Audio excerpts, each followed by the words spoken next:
No interpretation of the book of Revelation should be accepted that demands a particular date of writing. Welcome to As the Chaos Dies. The purging continues. The dissolution of all things is visible from here and draws near. The shaking grows stronger. The light purifies and intensifies as the chaos dies. As Thomas Schreiner says, quote, "When we read Revelation, we are struck by its vagueness in terms of the historical setting. Despite the claims of some scholars, nothing in the book itself indisputably points to life under a particular empire, whether we think of Nero or Domitian. Such a situation suggests that we should not rigidly tie our interpretation of the book to any particular period or to the actions of a specific emperor. Obviously, the book was written at a specific time and addressed to churches in the province of Asia, but we lack definitive evidence for positing a definite date. The date of the book can't be drawn clearly from external or internal evidence. We can immediately draw an important hermeneutical conclusion from the imprecision of the historical situation. Interpretive views insisting that Revelation was written before or after AD 70 should be rejected. Any interpretation that requires a particular historical setting imposes constraints in reading that can't be verified." End quote. So what we're going to do in this video is discuss the various dating options for the book of Revelation and the evidences that are proposed to support each of the theories. The arguments for the early date is what we're going to discuss first. And the early date, if you see scholars or Bible teachers mention that, it's usually between 64 and 68 AD, or somewhere really close to that time period is what's meant by the early date. So the arguments in favor of the early date. The first one is, in Revelation chapter 17, John mentions the 7 kings, and he says, 5 have fallen, 1 is. And the argument is that the 6th king that was reigning at the time of writing was Nero. Now, that only works if you start counting with Julius Caesar. So if Caesar was considered the first king, then Nero would have been the 6th king. But again, that's a very debatable point, as the first emperor of the Roman Empire was Augustus, Caesar Augustus.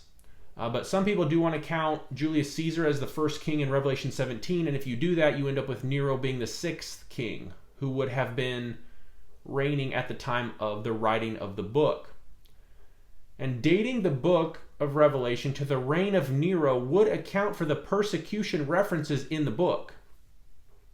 However, as Thomas Schreiner and others note, we have no evidence that Nero's persecution of Christians was empire-wide. And not all the churches in Revelation chapters 2 and 3 are being persecuted.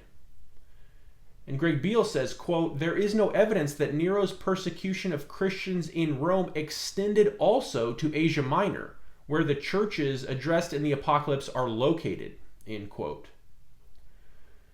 And another argument in favor of the early date is that using gematria, 666 points to Nero. Now, I'm personally not a fan of this one, as you kind of have to play with it a bit to get that to work. And Irenaeus was also not a fan of this one. Irenaeus didn't even float the possibility that the beast was Nero, and he also rejected the possibility that any of the Roman emperors would be the beast. But 666 pointing to Nero Caesar is something that you will see, and it is used as an argument for the early date. Another argument for the early date is that in Revelation chapter 11, John sees the temple. So some believe this points to the temple in Jerusalem still being standing, because if John is told to go and measure the temple, they believe that that means that the temple at that time that John is told to measure is the temple in Jerusalem. So it has to be written before the temple was destroyed in 70 AD for John to be able to measure it.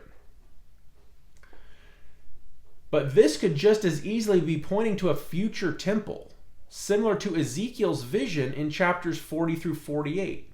And Gregg Beale even states this flat out. He says, quote, "The depiction and measurements of the temple are based literarily and architecturally not on the Herodian temple, but on the eschatological temple of Ezekiel 40 through 48.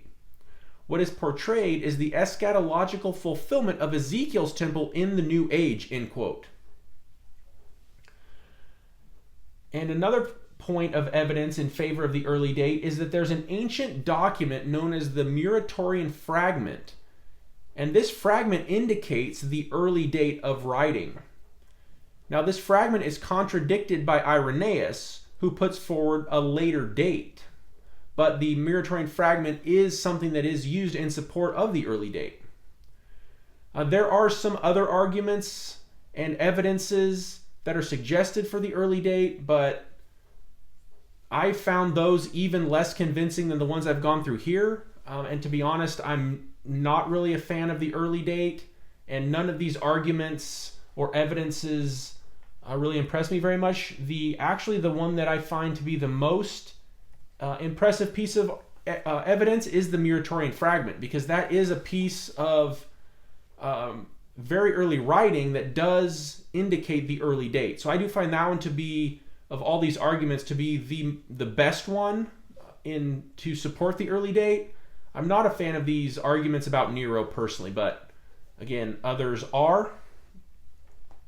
The early date was actually the majority view in the 19th century. Now, there are some who believe in a very early date. As we've mentioned in previous studies in our introductory lectures here, Ford believed that most of chapters 4 through 22 were actually written before the Gospels. And according to her, they, quote, "form a prophetic link between the Old and New Covenants and prepare the way for the Gospels," end quote. And she believed that chapters 1 through 3 were added later. That was her analysis of the source critical issue. As I mentioned when we were discussing the authorship, I do find Ford's analysis of the perceived link between the speeches of John the Baptist and the book of Revelation, I do find that to be very interesting. But as I mentioned then, I also don't believe that means that John the Baptist wrote it, because John the Apostle was also a disciple of John the Baptist and was very familiar with the speeches and preaching and messages of John the Baptist as well. So if he is, as I believe, the one who wrote the book of Revelation, then that explains the John the Baptist connection, I believe. But Ford does promote that idea that the book of Revelation, at least the majority of it, was written before the Gospels, which is very early. Earlier Christians, specifically Epiphanius and later Apringius, taught that John was exiled to Patmos during the reign of Claudius, which would have been between AD 41 and 54. Now, these guys are later than the early fathers. I believe Apringius was mid-6th century. But that's also a view that some hold, that John was exiled during the reign of Claudius, so the book of Revelation then would have been written sometime between 41 and 54. But these two options, either what Ford believes or what, again, Epiphanius and Apringius believed, these are minority positions and aren't really held by, well, they aren't held by any of the scholars that I have read or come across, but they are mentioned as beliefs that others have held throughout the church age.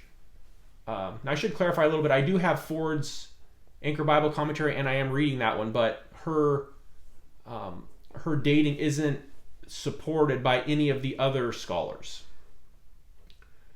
So now, evidence or arguments in favor of the late date. The strongest support for the late date is found in the testimony of the early fathers, specifically that of Irenaeus. And when Irenaeus was discussing the Antichrist, he made a statement about the Antichrist's name. And that statement is, quote, "For if it had been necessary for his name to have been announced clearly at the present time, it would have been spoken by him who also saw the revelation. For it was not even seen a long time ago, but almost in our own generation, towards the end of the reign of Domitian," end quote. As Thomas Schreiner notes, quote, "Irenaeus' meaning is contested, yet the most natural reading suggests that John penned Revelation while Domitian was emperor," end quote. Now, some try to defend the early date by saying that what Irenaeus meant was that John himself was seen during the reign of Domitian, not his vision.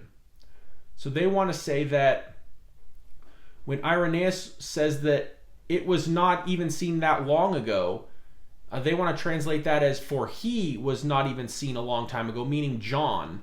So this view suggests that what Irenaeus meant was John was still alive and was seen during the reign of Domitian, and he's not even talking about the vision of the book of Revelation. But Craig Keener and others contest this, and Keener says, quote, "Against contrary arguments, when Irenaeus speaks of something seen in Domitian's time, he undoubtedly refers to the vision he just noted John saw," end quote. And Clement of Alexandria, Origen, Victorinus, Eusebius, and Jerome confirm Irenaeus' dating. And scholars also point to the condition of the churches as evidence for the late date. It would have taken time for some of the churches to deteriorate to the point we see them in the 7 letters. For example, Laodicea is very wealthy, according to the letter to Laodicea in Revelation chapter 3. But the city suffered a devastating earthquake in AD 60 to 61, and most scholars assume it would have taken more than 3 to 4 years for that city to recover economically to the point we read about in Revelation chapter 3. Now, however, again, I use the word most scholars assume, but not all. Some do believe that, some that hold to the early date do believe that the city could have recovered that quickly, but most assume that it could not have, that it would have taken more time to recover from such a devastating earthquake. Also, many historians suggest that the church in Smyrna may not have even been founded until AD 60 to 64. So for the early date to hold, that's kind of difficult if the church in Smyrna itself wasn't founded until AD 64, because it would have taken some time for that church to develop to the point that we see it when John pens his letter that the Lord Jesus tells him to write to that church in Revelation chapter 2. It would be difficult to see that the church would have grown enough and that the church would have been established enough for that letter to be written that quickly after its founding.